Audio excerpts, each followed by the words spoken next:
গোলাঘাট পশ্চিম শিক্ষা খণ্ডৰ অধীনৰ বোকাখাটৰ অতি ভিতৰুৱা চিলভেটা প্ৰাথমিক বিদ্যালয়ত আছোঁ আৰু ইতিমধ্যে মুখ্যমন্ত্ৰীয়ে এই বিদ্যালয়খনৰ যি উন্নত মানদণ্ডৰ যি মধ্যাহ্ন ভোজন সেই ভোজনৰ বিষয়ে নিজৰ সামাজিক মাধ্যমত প্ৰকাশ কৰিছে। আমি সেই দৃশ্য দেখাম। তাৰ বাবে আমি দেখুৱাইছোঁ বিদ্যালয়ৰ পৰিৱেশ প্ৰীতমে দেখুৱাব।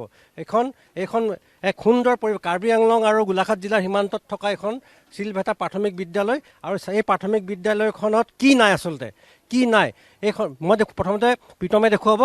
মজিয়া প্ৰধানমন্ত্ৰী চাহ শ্ৰমিক প্ৰস্থান আঁচনিৰ জৰিয়তে লাভ কৰা ধন, সেই পুঁজি সঠিক ব্যৱহাৰ কৰি বিদ্যালয়ৰ মজিয়া আমি দেখুৱাইছোঁ। এই মজিয়া টাইলছ লগোৱা হৈছে।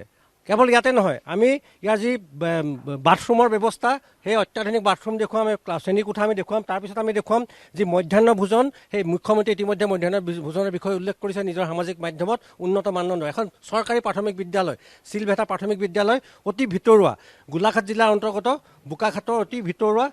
আমি দেখুৱাইছোঁ A+ প্ৰাপক, এই 2023-24 বৰ্ষত A+ প্ৰাপক। আৰু উল্লেখ কৰিব লাগিব যে এই বিদ্যালয়খনৰ অধিকাংশ ছাত্ৰ ছাত্ৰী চাহ শ্ৰমিকৰ পৰিয়ালৰ। আমি শ্ৰেণীকোঠা এইটো শ্ৰেণীকোঠা দেখুৱাইছোঁ। ডেস্ক বেঞ্চ আমি দেখুৱাইছোঁ, অত্যাধুনিক ডেস্ক বেঞ্চ। আৰু ডেস্ক বেঞ্চসমূহ ক্ৰয় কৰা হৈছে প্ৰধানমন্ত্ৰী যি চাহ শ্ৰমিক প্ৰস্থান আঁচনিৰ জৰিয়তে লাভ কৰা যি পুঁজি, সেই পুঁজিৰ জৰিয়তে নিৰ্মাণ কৰা হৈছে। বিদ্যালয়খন অত্যাধুনিক ৰূপ দিয়া হৈছে। আৰু দৃশ্য আমি দেখুৱাম, যদি প্ৰীতমে দেখুৱাব পাৰে আমি দেখুৱাম।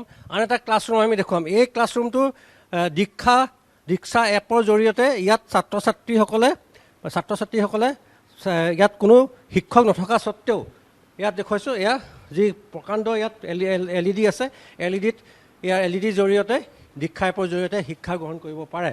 আমি যিহেতু মূল ইয়াৰ বিষয়টো হৈছে এই বিদ্যালয়খনৰ মধ্যাহ্ন ভোজন, সেই মধ্যাহ্ন ভোজন ইতিমধ্যে সাজু কৰি থকা হৈছে। মধ্যাহ্ন ভোজন আমি নিউজ লাইভৰ দৰ্শকক দেখুৱাম কেনেদৰে মধ্যাহ্ন ভোজন দিয়া হয় ছাত্ৰ ছাত্ৰীসকলক। হেণ্ড ৱাছ পইণ্ট দেখুৱাইছোঁ। কেন্দ্ৰীয় চৰকাৰৰ পৰা লাভ কৰা বা ৰাজ্য চৰকাৰৰ পৰা লাভ কৰা যি পুঁজি, সেই পুঁজি কেনেদৰে সঠিক ব্যৱহাৰ কৰা হৈছে। আৰু এতিয়ালৈকে ব্যৱহাৰ হোৱা নাই যিটো অত্যাধুনিক বাথৰুম, কণ ছাত্ৰ ছাত্ৰী এখন মই দেখুৱাইছোঁ। এখন চৰকাৰী বিদ্যালয়ত এই বাথৰুম মই দেখুৱাইছোঁ, প্ৰীতমে দেখুৱাইছে। কি সুন্দৰ ব্যৱস্থা। এই বাথৰুমটো ইতিমধ্যে নিৰ্মাণ কৰা হৈছে, যদিও ব্যৱহাৰ কৰা হোৱা নাই। কেৱল বাথৰুমেই নহয়, আৰু এয়া লাইব্ৰেৰী ইতিমধ্যে ইয়াত নিৰ্মাণ কৰা হৈছে। আমি মূল বিষয়টো আমি দেখুৱাম, যিটো বিষয় মুখ্যমন্ত্ৰীয়ে উল্লেখ কৰিছিল নিজৰ সামাজিক মাধ্যমত। আমি যি মধ্যাহ্ন ভোজনৰ যি ঘৰ, আমি তাৰ ভিতৰলৈ আমি সোমাই যাম। কেনেদৰে ছাত্ৰ ছাত্ৰীসকলক মধ্যাহ্ন ভোজন দিয়া হয়। মুখ্যমন্ত্ৰীয়ে এই বিদ্যালয়খনৰ মধ্যাহ্ন ভোজনৰ বিষয়ে উল্লেখ কৰিছিল। আমি সেই দৃশ্য দেখুৱাম। কণী দিয়া হৈছে, মধ্যাহ্ন ভোজন দেখুৱাইছোঁ। ছাত্ৰ ছাত্ৰীসকলে পৰিপাটিকৈ কেনেদৰে ইয়াত বহি আছে। আৰু এই ছাত্ৰ ছাত্ৰীসকলক একোটাকৈ ডিম দিয়া হ'ব। আমি দেখুৱাইছোঁ এয়া কণী ৰখা হৈছে ছাত্ৰ ছাত্ৰীসকলক। এয়া নিজৰ যি মধ্যাহ্ন ভোজনত আজি এয়া দেখুৱাইছোঁ, এয়া কণী দিয়া। বিদ্যালয়খনৰ প্ৰধান শিক্ষয়িত্ৰী আছে, আমি তেওঁৰ সৈতে কথা পাতিম।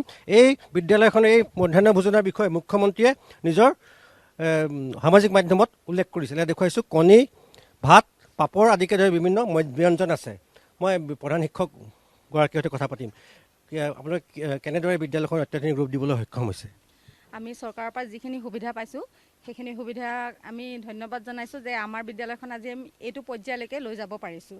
প্ৰধানমন্ত্ৰী চাহ শ্ৰমিক প্ৰস্থান যোজনাৰ জৰিয়তে আমি বিদ্যালয়ৰ যি মেৰামতি বা টয়লেট, লাইব্ৰেৰী সেইবিলাক বনোৱাত আমি যিমানখিনি পাৰিছোঁ কৰিছোঁ।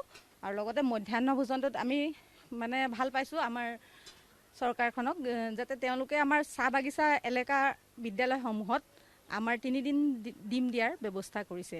সোমবাৰে, শুকুৰবাৰে আৰু সোমবাৰ, বুধবাৰ আৰু শুকুৰবাৰে। আজি মঙলবাৰ স্বত্তেও দিয়া হৈছে। আজি মঙলবাৰ স্বত্তেও দিয়া হৈছে। আমাৰ শিক্ষক এজনে তেওঁৰ ফালৰ পৰা তেওঁ আজি দিছে। ঈদ পাৰ হৈ গৈছে, ঈদৰ উপলক্ষে তেওঁ আজি আগবঢ়াইছে। সেই প্ৰধান শিক্ষয়িত্ৰী। আৰু মই দেখুৱাইছোঁ ইতিমধ্যে ভাত, দালি আৰু কণীৰে পুষ্টিকৰ আহাৰ দিয়া হৈছে। চাহ শ্ৰমিকৰ এখন বিদ্যালয়, চাহ শ্ৰমিকৰ 90% সন্তানে এই বিদ্যালয়খনত অধ্যয়ন কৰে। আৰু প্ৰধানমন্ত্ৰী চাহ শ্ৰমিক প্ৰস্থান আঁচনিৰ জৰিয়তে লাভ কৰা পুঁজিৰ সঠিক ব্যৱহাৰ কৰিছে এইখন বিদ্যালয়ে। আৰু ছাত্ৰ ছাত্ৰীসকলক কোনো ক্ষেত্ৰতে কমি হ'বলৈ দিয়া নাই। কোনো ক্ষেত্ৰতে তেওঁলোকে যি অধিকাৰ, সেই অধিকাৰ লাভ কৰাৰ ক্ষেত্ৰত কোনো কৃপণালি কৰা নাই বিদ্যালয়খন কৰ্তৃপক্ষই। আৰু ভাত মই দেখুৱাইছোঁ মধ্যাহ্ন ভোজন ইতিমধ্যে দিনৰ যিহেতু 12 বাজিব হৈছে, গতিকে মধ্যাহ্ন ভোজন এতিয়া দিয়া হৈছে। আৰু বিদ্যালয়খনে এতিয়া সমগ্ৰ কেৱল গোলাঘাটতে নহয়, সমগ্ৰ ৰাজ্যত এতিয়া চৰ্চাৰ বিষয় হৈ পৰিছে এখন বিদ্যালয়।